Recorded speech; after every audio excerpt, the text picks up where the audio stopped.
Bakhul gaharu asli tanpa arang sesuai untuk seisi keluarga. Pelbagai wangian aroma moden bukan sekadar wangian sahaja untuk terapi diri dan menenangkan. Salah satu aroma bakhul gaharu asli yang unik ialah aroma coffee bean. Uniknya wangian ni dapat usir serangga bersayap seperti lalat dan nyamuk. Bukan sekadar mengharumkan kediaman sahaja, tetapi untuk terapi diri dan menenangkan.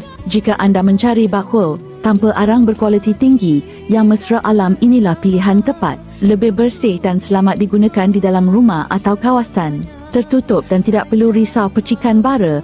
Selain itu, aroma bakhul gaharu tanpa arang dapat dilepaskan dengan lebih perlahan tanpa asap yang tebal, menjadikan suasana yang wangi. Wangiannya dapat melekat pada fabrik di ruang kediaman, mendamaikan dan dapat bersihkan ruang udara di persekitaran kediaman juga. Jom tukar aroma terapi wangian kediaman dengan bakhul gaharu asli tanpa arang. Dapatkan sekarang di beg kuning di bawah sementara stok masih ada.